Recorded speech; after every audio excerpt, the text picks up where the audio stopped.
जय भीम। जैसा कि भाइयों आपको पता होगा कि हमारे देश में क्या चल रहा है, हमारे लोकतंत्र की भी हत्या की जा रही है। और जैसा कि साथियों आपको पता होगा कि अभी हमारे माननीय प्रधानमंत्री मोदी जी द्वारा नई संसद भवन का भी उद्घाटन कराया गया। भाइयों, जिस संसद भवन में लोकतंत्र से चुने हुए सांसदों को होना चाहिए, पर उस संसद भवन में पाखंडी बाबाओं को बुलाया गया और संसद भवन का पूजा पाठ और शुद्धिकरण कराया गया। इससे क्या हो रहा है साथियों, जिससे हमारे लोकतंत्र की हत्या की जा रही है। और एक और बात साथियों, जैसा कि आपको पता होगा कि एक और अपमान हुआ, हमारे आदिवासी समाज का भी अपमान हुआ। हमारे राष्ट्रपति जी को इस संसद भवन में नहीं बुलाया गया उद्घाटन में। क्यों? एक और जे हम बोलते हैं कि हम हिंदू राष्ट्र बनाएंगे, जब हमारे सम्मान के और हमारे अधिकार की लड़ाई की बात आती है तब हमें ये दलित, अछूत और आदिवासी कहकर अपमानित करते हैं ये लोग। ऐसा क्यों हो रहा है और आप लोग कब तक सहन करते रहेंगे इन मनुवादी सरकार का? साथियों, ये संसद जो होता है ना, ये एक संविधान का हिस्सा है और ये लोग, ये मनुवादी सरकार, ये बीजेपी सरकार हमारे संविधान को खत्म करना चाहती है। क्या साथियों आप चाहते हो कि हमारा संविधान खत्म हो? जिस बाबा साहब ने इतना संघर्ष किया, हमारे 4-4 बच्चों की कुर्बानी कर दी हमारे लिए, संविधान बना के हमें जो आजादी दिलाई, हमें जो वोट का अधिकार दिलाया, उस संविधान को ये लोग खत्म करना चाहते हैं। तो मैं आप साथियों से निवेदन करती हूँ कि आप सभी साथी एक बनो और संविधान को बचाओ और अपनी सरकार लाने की कोशिश करो। और साथियों, ये जब ही हो सकता है जब हमारे बड़े भाई एडवोकेट चंद्रशेखर आजाद जी ये हमको ये आजादी दिला सकते हैं, नहीं तो ये मनुवादी सरकार हमें जड़ से उखाड़ फेंकने का काम कर रही है। आप देख ही रहे होंगे अभी जंतर मंतर पे भी क्या हो चल रहा है, आपको भी पता होगा कि ये एक और, अरे इनने तो अपने राजनीतिक की खेल में हम बेटियों को भी नहीं छोड़ा। एक और जब बेटी बचाओ बेटी पढ़ाओ का नारा लगाते हैं और दूसरी ओर इनकी 10 कदम की दूरी पर हमारी पहलवान बहनें बैठी हैं। अरे जब मोदी जी कहते थे पीने जी से, अरे क्या बात है बेटा, ये तो मेरे ही घर की बेटी है। आज मोदी जी को दिखाई नहीं दे रहा कि ये किसके घर की बेटी है।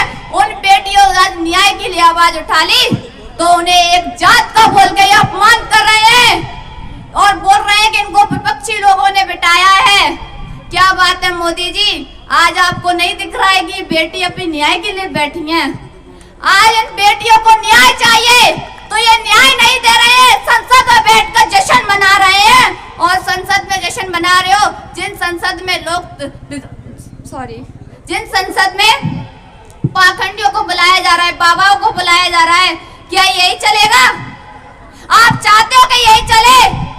आप लोग चाहते हो कि संविधान खत्म हो? तो साथियों, अगर आप ये नहीं चाहते हो तो मेरा आपसे निवेदन है कि आने वाले चुनाव में हमारे बड़े भाई एडवोकेट चंद्रशेखर आजाद जी को विजयी बनाने का काम करें। भाइयों, यदि और चंद्रशेखर भाई विजयी बनते हैं तो वो विजयी नहीं बनेंगे, विजयी हम होंगे। साथियों, जब तक हमारी सरकार नहीं आएगी ये लोग हम पे ऐसे अत्याचार करते रहेंगे। और राजस्थान में तो आए दिन मैं देख रही हूँ, कभी किसी भाई के साथ अन्याय हो रहा है तो कभी किसी बहन के साथ अन्याय हो रहा है। अभी हाल ही में पूजा भील नाम की 8 साल की बेटी के साथ राजपूत समाज के लड़के ने उसका लक्कर कर उसको 10 बार टुकड़ों में फेंक दिया और इस सरकार ने उस बेटी को भी न्याय नहीं दिया। तो भाइयों, आप चाहते हो या ये न्याय हो? बताइए, आप चाहते हो? तो फिर भाइयों, अब समय आ गया है, एक बनो और अपनी सरकार लेकर आओ और बड़े भाई एडवोकेट चंद्रशेखर आजाद जी के हाथों को मजबूत करने का काम करो। साथियों, मैं एक स्लोगन बोलूंगी जिसमें आप सबको पीछे से आजादी शब्द लगाना है। मैं चाहूंगी कि आप जरूर बोलें।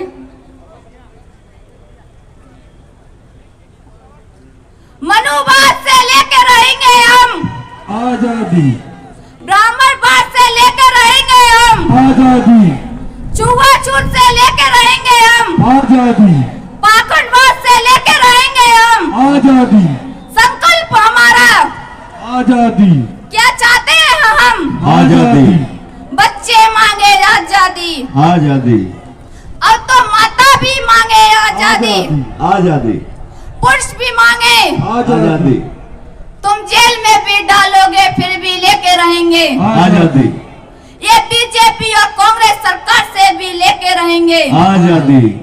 साथियों, ये आजादी और ये स्लोगन हमारा तभी पूरा हो सकता है जब हमारे बड़े भाई एडवोकेट चंद्रशेखर जी सत्ता में आएंगे और हम लोग सत्ता में आएंगे।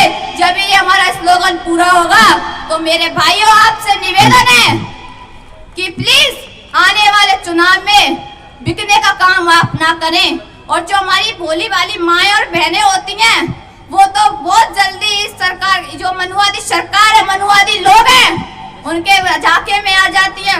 वो एक फ्री का राशन, फ्री की चीजें देने का वो करती है। तो हमारी माताएं, हमारी माता उनकी बातों में आ जाती हैं। तो मैं अपनी माओ से भी कहती हूँ कि माताओं, ये आप लोगों को सिर्फ दो चंद पैसों का लालच देते हैं, चंद पैसों का लालच देते हैं, चंद अनाज का लालच देते हैं, और आप लोग इनकी बातों में आ जाते हैं। और हमारे भाई कुछ शराब की लालच में आ जाते हैं, कुछ चंद पैसों के लालच में आके अपना वोट बेच देते हैं।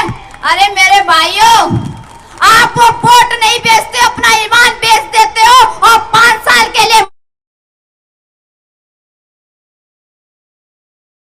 उनके संघर्षों को पढ़ो, हमारे बाबा साहेब के संघर्षों को पढ़ो।